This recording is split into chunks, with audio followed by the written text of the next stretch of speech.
Antropologie mi jako hodně změnila život, jednak do dneška se stýkám s mýma spolužákama z té doby, hodně si jako pomáháme navzájem i v těch našich komerčních projektech třeba.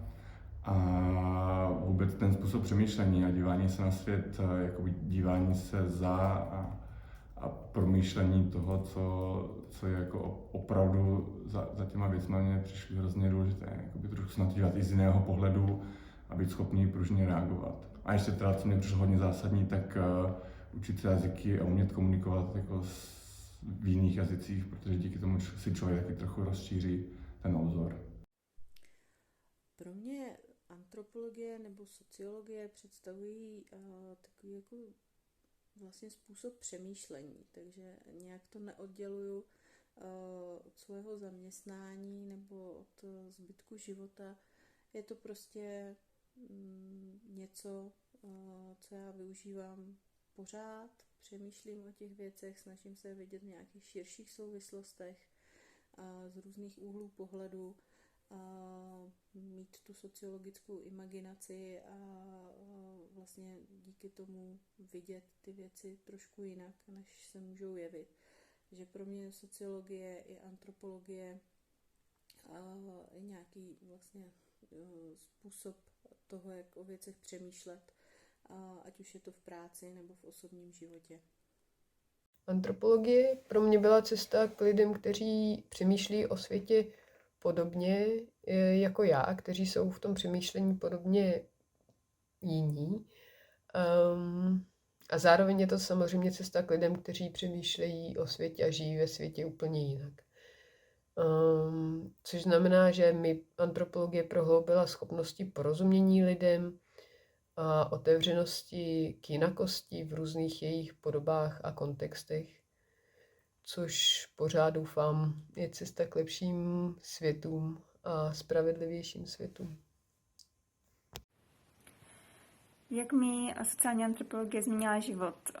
Těžko to nějak popsat. Asi bych řekla, že je to nějaká větší vnímavost nerovnostem a spravedlnosti a k tomu, aby člověk prostě přemýšlel nějak morálně a má pocit, že do toho víc jako nahlídne, protože vidí ty sociální aspekty a ne, že prostě všechno se týká jenom jednoho člověka a ten člověk nese tu vinu za konkrétní čin, ale vlastně dokáže prostě rozklíčovat i ty sociální vazby nebo struktury, které vedly k tomu, že něco takového se děje a vnímám to spíš jako statistika nebo spíš jako jev, který je nějak pravděpodobný nebo nepravděpodobný a co vlastně za tím je.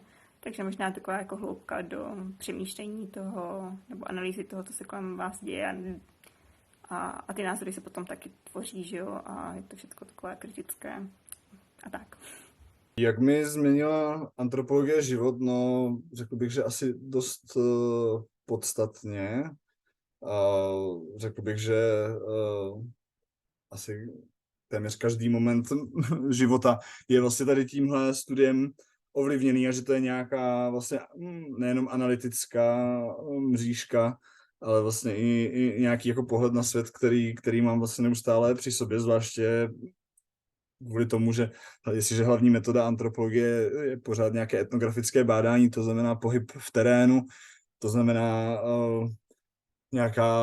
nějaké citlivění se na detail, na různé vlastně propletení lidského i mimolidského, tak vlastně člověk se odstne potom v situaci, kdy neustále své okolí vlastně nějakým způsobem analyzuje a vlastně odstraňuje některé samozřejmé předpoklady, které o životě tady v rámci Česka nebo v rámci globálního severu nebo v rámci našich každodenních realit máme. No. Takže určitě mi otevřela dveře, řekněme, k nějakému i zajímavému životu. Teď jsem se vrátil z Rumunska, kde jsem školil školení pro lidi z neziskových organizací a environmentálních hnutí.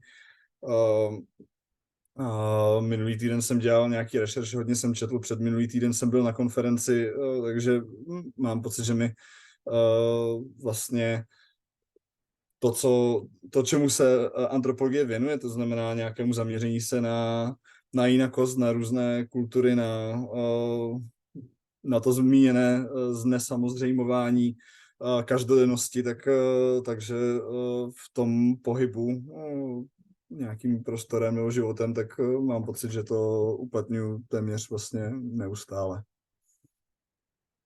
Jak mi sociální antropologie změnila pohled na svět? Určitě je to v možnosti porozumění sociálních struktur a sociálních situací.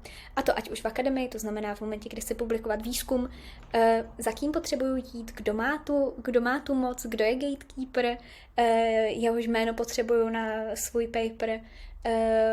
A stejně tak na druhé straně potom v biznesu můžeme přistupovat ke každé zákaznické skupině, případně ke každé firemní struktuře, jako k ekosystému, jako který funguje sám o sobě. A zase tam je velmi užitečné mít nějaké metody, jak dekódovat například normalitu, nebo jak porozumět motivaci chování určitých skupin lidí, případně odhalit, jakými systémy se dorozumívají, co vlastně vede případně k odměně, co je oceňované a proč, jak funguje mocenská struktura. To znamená, v tom životě se to velice prolíná a myslím si, že ten termín, který to zhrnuje, je opravdu porozumění tomu, jak funguje společnost. Nedokážu úplně přesně rozklíčovat, jak moc mi studium na katedře sociologie změnilo život. Byla to prostě nějaká součást cesty, na který jsem v té době byl, ale asi mi ho změnilo dost zásadně. Jednak jsem získal přátele, prostě se kterými jsem v kontaktu pořád teďka a se kterými doufám, že přátelství budu udržovat celý život, protože tam potkáte neskutečné množství zajímavých a velmi fajn, z největších pravděpodobností podobně naladěných lidí a jako jste vy. V druhé řadě mi to, jak už jsem řekl na začátku, pomohlo prostě získat mnohem větší nadhled nad tím, jakým způsobem funguje život kolem mě. Hlavně ten sociální, ať už je to lokální politika, ať už je to fungování médií, ať už jsou to vazby v komunitách a fungování různých sociálních skupin, organizací, čehokoliv menšin, co vás prostě zajímá, na co se budete zaměřovat.